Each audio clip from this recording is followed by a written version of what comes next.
Meus irmãos, minhas irmãs, que a paz do nosso Senhor Jesus Cristo nos devolva a todos hoje e sempre, com muita alegria, e nós recebemos o convite dessa casa muito querida, Irmãs Fox, pequenininha, mas grande, no coração de tanta gente boa, né, que faz parte desse núcleo de pensamento hoje, e que tive a grata satisfação já de visitar algumas vezes.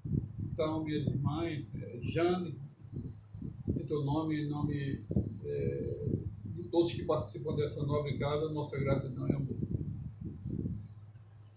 E também a todos que fazem parte aí do movimento espírita, do Ibura, né? Do Espírita da Esperança, nosso abraço a Cícera, enfim, ao Joana de Anjos, tanta gente boa. Né? Nossa gratidão, nosso amor. Sou, para aqueles que não me conhecem, sou Carlos Cardoso. Faço parte da AME de Abreu Lima, Associação Municipal Espírita de Abreu Lima, e também da Comissão Estadual de Espiritismo.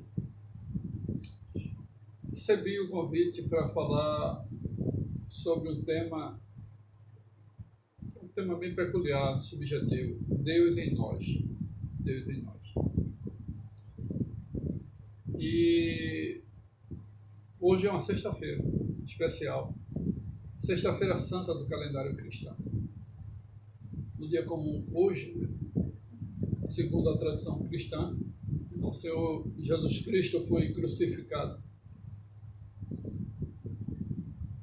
E segundo a própria tradição, 3 dias depois, ele ressurge no mundo para mostrar que a vida aqui na Terra, do ponto de vista físico, é temporária, mas que todos ressurgimos em espírito, que é a verdadeira vida. Líamos hoje à tarde um material muito interessante de um grande amigo nosso espírita. Matéria muito bem escrito, muito bem redigido, em que ele começava dizendo que no domingo de Ramos, fazendo um comparativo do domingo passado, né? Domingo de Ramos, lá atrás, Jesus Cristo entra montado em um burrinho e uma multidão o recebe. Naquela multidão, uma esperança. Esperança do ressurgimento ou da implantação do reino na terra, segundo todas as tradições. O rompimento com Roma, a insurgência, o crescimento do ponto de vista físico. E o que ocorre? Diz o texto. Alguns dias depois, está ele sendo julgado por parte daquela mesma multidão e sendo levado à crucificação. Uma morte trágica, mas que era tradicional, né? Em função do calendário que se tinha naquela época. Então isso serve para uma reflexão muito grande. A gente vai perceber que entre o domingo de Ramos e o domingo da Páscoa, que virá para nós daqui a 2 dias, ocorreram muitos fatos que marcaram profundamente a vida de cada um de nós, que nos guiamos pelos ensinamentos do Mestre. O que é que ocorre, então? Jesus ressurge, mostrando que tudo aquilo que ele tinha falado de vida eterna, aquilo que ele tinha falado de amor, aquilo que ele tinha nos mostrado, de fato ia acontecer. Ele falava: meu reino não é deste mundo. Meu reino não é deste mundo. E ele agora estava mostrando que o reino dele era um reino composto de uma essência totalmente diferente daquela que a gente estimava, pelo menos à época. Há um registro muito interessante no livro de Lucas, em que o nosso querido Lucas, ele mostra, né, em seu registro, Lucas não conheceu Jesus. Lucas era um médico, mas redigiu de forma brilhante o texto que lhe coube. Então ele fala que naquele domingo, né, esse domingo que está por vir, os homens se dirigiam por um caminho tortuoso, né, para Emaús, uma estrada de chão batido, e lá iam eles caminhando quando se aproxima um estranho. E esse estranho faz menção de caminhar junto com eles e pergunta, né, o que houve? Né? Ele dá-se a perceber que a cidade estava estranha, o que tem acontecido? E aqueles dois cristãos, um dele com o nome de Cleófas, olham para eles e dizem, mas você não é daqui? Você não sabe o que aconteceu? E começam a fazer uma narrativa da passagem de Jesus Cristo, do que ele tinha feito, dos ensinamentos e, finalmente, da sua prisão e crucificação. E o estranho vai ouvindo tudo aquilo ali e vai, então, lhes dando novas informações. E eles vão observando aquele homem sem o conhecer. E eles vão andando e vai anoitecendo, até que eles chegam na casa onde moravam, e o estranho faz menção de continuar. Quando o estranho faz menção de continuar, eles chamam então o homem para que jantassem com ele. E aquele estranho volta, entra naquela casa simples, humilde, própria de uma zona rural, abençoa aquele jantar simples. Eles olham estupefatos para aquela criatura e como se eles estivessem descobrindo quem era o estranho agora. E de imediato aquele estranho desaparece. Essa citação de Lucas é muito interessante. Os homens, então, os dois cristãos, voltam correndo para a cidade para dar essa informação aos apóstolos. Naquele mesmo dia, tinha acontecido outro fato muito interessante. Os próprios apóstolos, reunidos em uma casa, e essa narrativa já é em João também, eles estão reunidos em uma casa, a portas fechadas, porque a perseguição estava se acentuando, particularmente entre os seguidores do Senhor Jesus, quando, para a surpresa de todos, para a feliz surpresa de todos, nosso Senhor Jesus Cristo adentra ao recinto e eles se entreolham extremamente felizes. No meio deles faltava um. Tomé. Tomé não estava com eles. Eles ficam maravilhados com os ensinamentos, com as informações, com a comprovação da vida espiritual. Quem não quer ter a certeza da vida espiritual? Mas nós temos, não tem a menor dúvida disso. Então Jesus fala do reino, e agora estava mostrando a essência do reino para eles. Quando aquela cena se passa, eles encontram-se com Tomé e contam a narrativa. E Tomé, como parte de nós, que muitas vezes frequentamos, mas a certeza, a convicção, os valores são controversos, Tomé fica numa dúvida terrível. Não acredita. Não viu, não ia acreditar. O que ocorre então? No outro domingo, a cena se repete. Da mesma forma, casa fechada, tarde do domingo, e o mestre entra, eles estão reunidos, e o Senhor entra e se encontra com eles. O que ocorre então? Tomé estava lá. É quando Jesus se aproxima deles, conversa com eles e particularmente com Tomé, aproxima-se de Tomé e tem aquele diálogo célebre que está nos ensinamentos do texto, em que Jesus Cristo fala: Tomé, bem-aventurados aqueles que não viram e creram. Achei essa frase incrível. Bem-aventurados aqueles que não veem e creem. Bem-aventurados aqueles que não veem e creem. Quantas coisas ao nosso redor a gente não vê. nem por isso deixam de existir.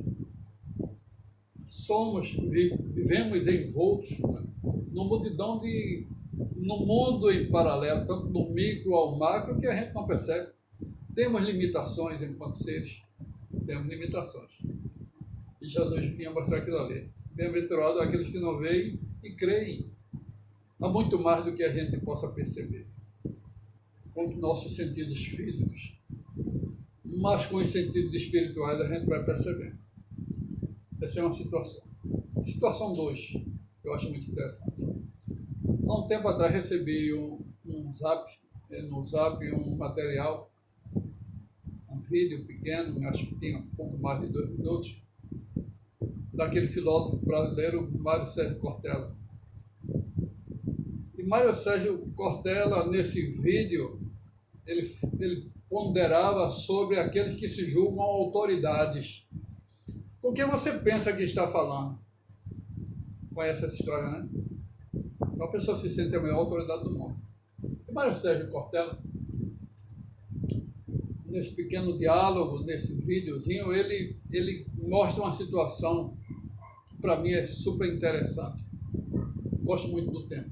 Ele diz que na Via Láctea, a nossa galáxia, onde a Terra está situada, né, a Terra faz parte do Sistema Solar. Giramos em torno do Sol, uma estrela, né, uma estrela tida como uma estrela anã, uma estrela de quinta grandeza. Mas na Via Láctea, onde nós habitamos, há uma estimativa, né, segundo a astrofísica, de que existam entre 250 a 400 milhões de estrelas, aproximadamente. E que, aliás, esse número ele é até maior, né? Mas ele deve se situar nessa ordem. E são estudos, né? Os estudos que chegam, logicamente, os recursos de hoje são bem melhores. Kardec já tratava dessa situação, mas hoje, com nossos megatelescópios, né, os estudiosos da matéria, eles já identificam no universo, apropriadamente na Via Láctea, onde a gente está situado, de 250 a 400 milhões de estrelas. Algumas delas imensamente maiores do que o Sol. Tem mega estrelas entre nós. Quem quiser ver isso, basta botar na internet. Há estrelas que o Sol parece ser um grão de areia perto da grandeza, como se elas fossem aquelas bolas de pilates, né? Aquelas bolas grandes de pilates, e o Sol uma bolinha de gude ali pequenininha, acho que muito menos, talvez, fazendo aí um comparativo. Ora, nesse encontro de gigantes, onde o Sol, gigante para nós, se torna tão pequeno, a Terra praticamente desaparece. Ela não é percebida. E é nessa Terra que nós habitamos. Somos mais de 7 bilhões de habitantes. 7 bilhões e 300 milhões, 7 milhões e 500 milhões, aproximadamente. Com nossas necessidades, com nossas preocupações, com nossas lutas. E o que é a Via Láctea? Segundo a mesma astrofísica, a mesma ciência. A Via Láctea é uma das 2 trilhões de galáxias que existem no universo. Aliás, um universo que mostra a própria ciência que vive em plena expansão. O que não tira o demérito da existência do Criador de forma nenhuma. Então, 2 trilhões de galáxias e numa galáxia 250 a 400 milhões de estrelas, né? Fazendo aí uma comparação. Então a gente se vê extremamente pequeno nesse universo gigantesco. Nesse mesmo universo, os espíritos informam para Kardec que na escala de mundos a gente vai do mundo primitivo ao mundo superior. Mundos primitivos, onde a vida começa, né, com suas dificuldades, a Terra já passou por esse estágio. Mundos de expiação de provas, mundos de regeneração, para o qual a gente está se destinando. Mundos superiores. Nesses mundos, a habitação de espíritos. Espíritos das mais diferentes escalas. Combinando com espíritos superiores, da escala maior. Nos mundos superiores, né, predomina-se o bem. Então a gente vai perceber de que nesse trajeto a vida desanda de forma contínua e ininterrupta. E a gente não pode se permitir, diante do que nos foi mostrado. Gostei muito desse vídeo de Maricé, até porque a gente já conhecia de uma certa forma, a gente já trabalhou, a ciência nos permite mergulhar, mas ter conhecimento disso não é negar um ser superior, pelo contrário, é conhecer a grandeza dele. Essa é uma questão. 2. As revelações que foram dadas a Allan Kardec no século XIX, através das milhares de questionamentos que ele vai fazendo à espiritualidade, que ele vai mostrando que os espíritos, o que é Deus, né? A pergunta inicial, o que é a matéria, o que é o espírito, o princípio inteligente, e a gente vai conhecer que a vida transita. A vida transita nesses mundos. Somos parte de tudo isso.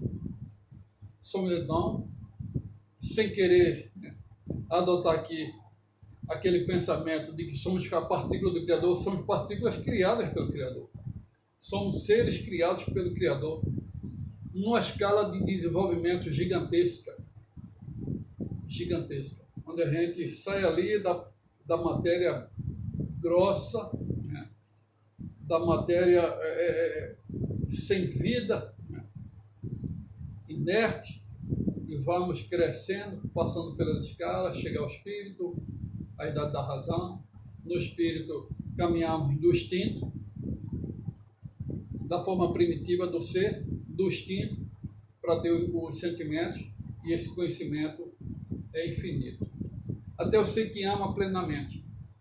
No amar e no compreender, a gente vai perceber que estamos transitando no mundo e que esse mundo com as necessidades que se tem, particularmente nesse momento.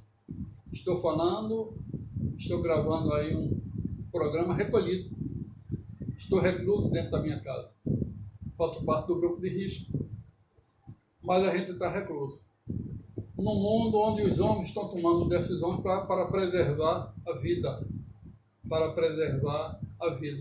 Vida que é eterna. Porque os que estão desencarnando, os que estão partindo, continuam vivendo. O que houve com eles então? Estão retornando. Retornando para onde? Para o seu mundo de origem, o mundo espiritual. O mundo espiritual, a psicosfera do planeta Terra.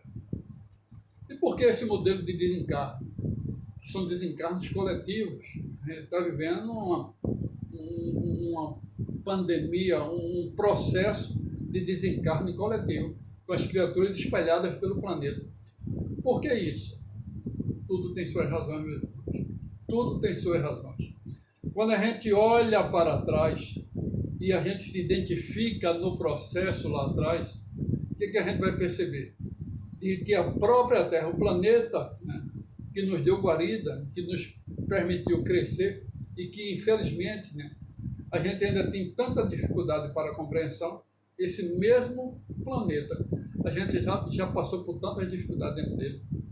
Quantos erros a gente cometeu, quantas falhas, quantas guerras, quanta maldade. O próprio planeta, nesse momento, ainda registra dados alarmantes de que é preciso avançar. Precisamos avançar. O estudioso espírita, ele fazia uma comparação, e o vídeo também, em uma entrevista que ele dava, ele registrava as dezenas de milhões de abortos que existem na Terra. As dezenas de milhões de abortos. As criaturas que são eliminadas sem ter direito à vida. E o porquê disso? No mesmo mundo que a gente ainda caminha com muita dificuldade, mas também a gente olha as dificuldades, registramos retornos do passado e, ao mesmo tempo, a gente começa a enxergar o tempo do futuro. Quanto bem está se fazendo, quantas criaturas amando, quantos sendo socorridos. Que situação extremamente delicada, porque já passamos por outras pandemias. A gripe espanhola, no começo do século XX, registrava, segundo estudos, aproximadamente 50 milhões de desencartes.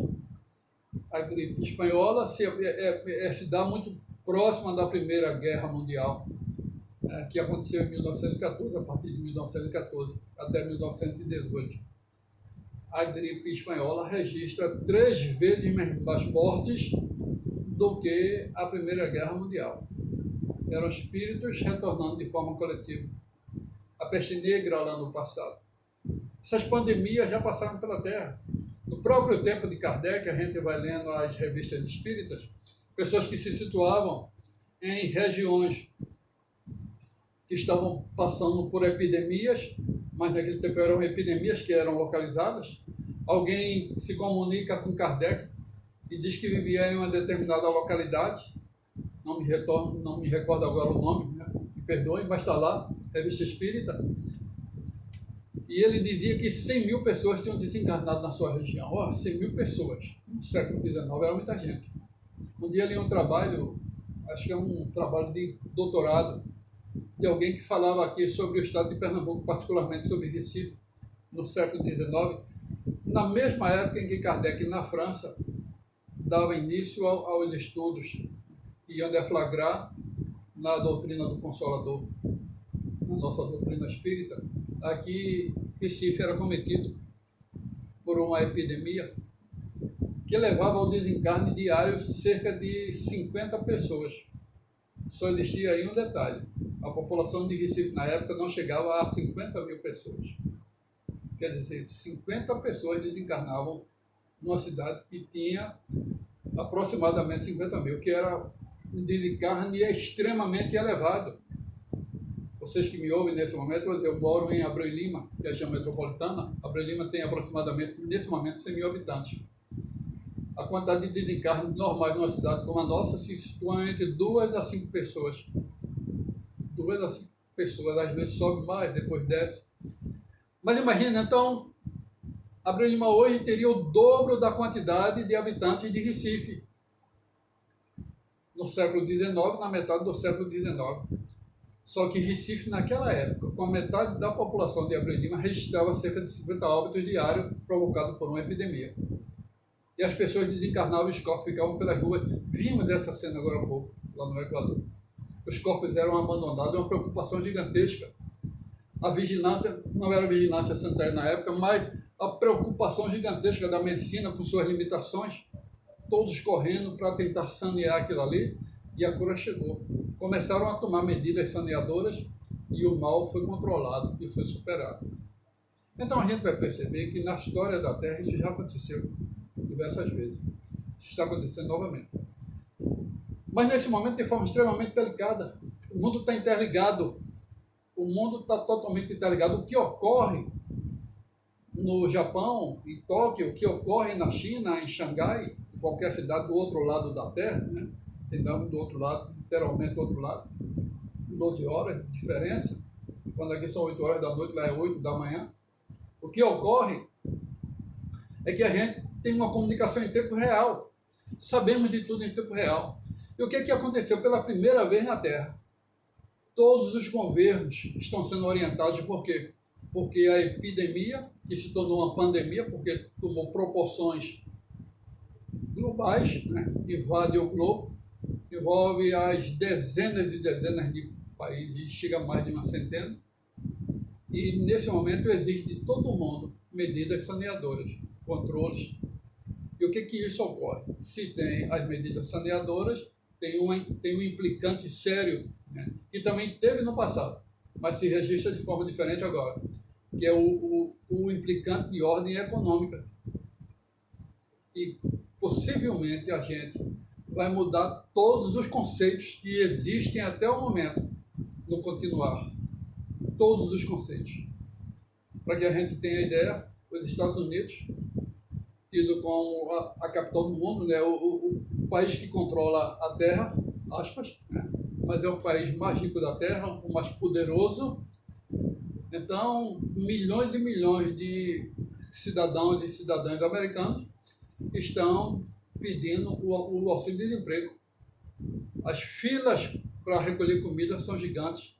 E percebemos hoje, eu estou falando numa sexta-feira à noite, daqui da minha casa, gravando esse vídeo.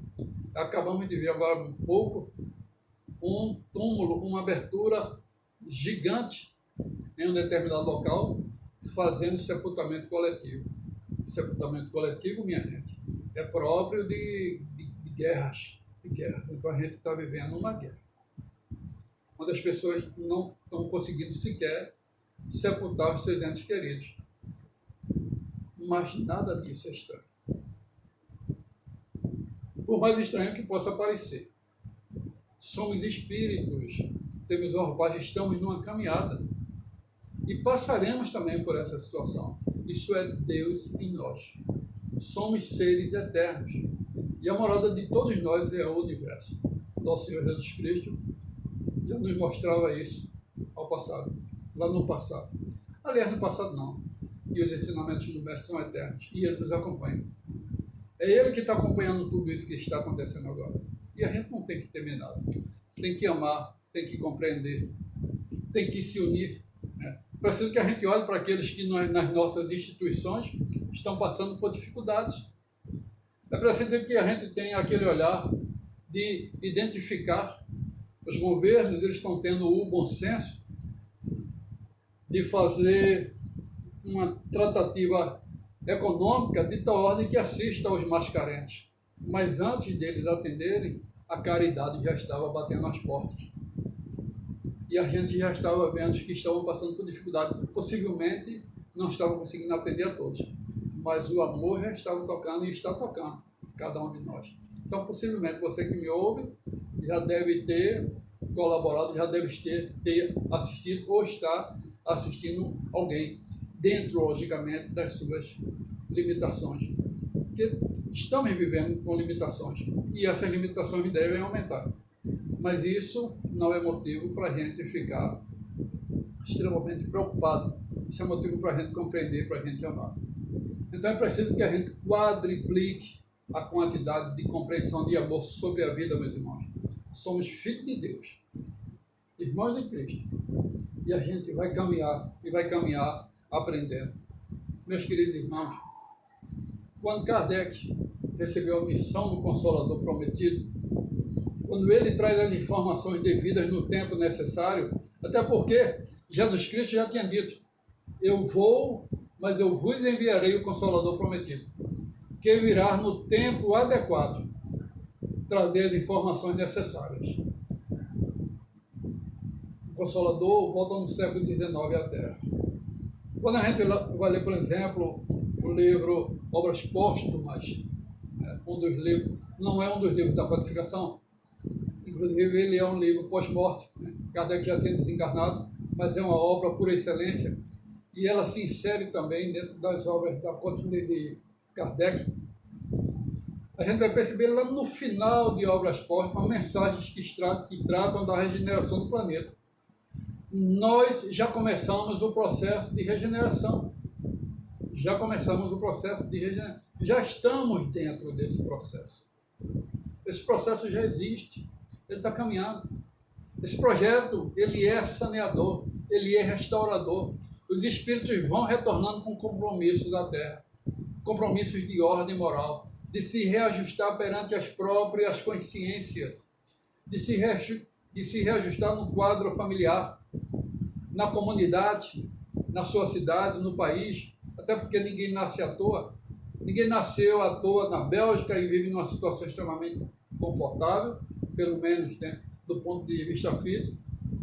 Ninguém nasce numa situação extremamente deficitária, oposta, com todas as dificuldades possíveis, de forma gratuita.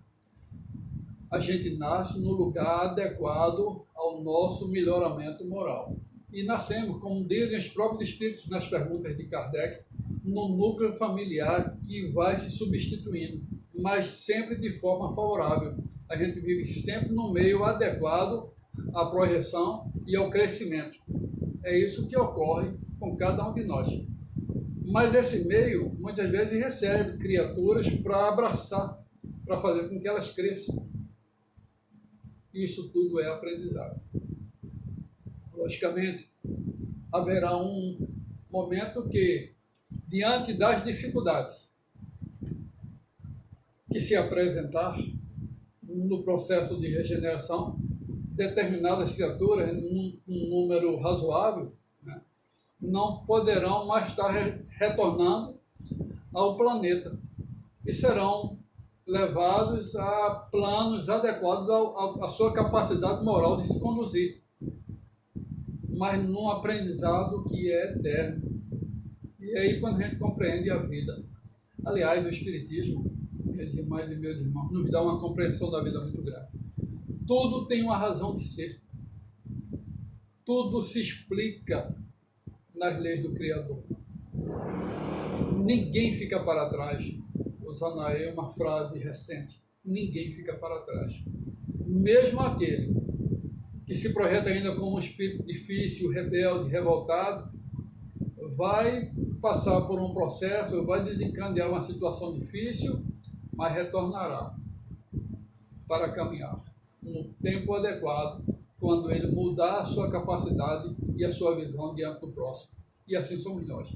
Então, meus amigos, a gente vive num contínuo aprendizado. E esse aprendizado faz com que, dentro das nossas instituições, a gente compreenda, a gente aprenda quantos de nós, na primeira vez que a gente cruzou a porta do centro espírita, não estou falando aqui daqueles que já nasceram no céu,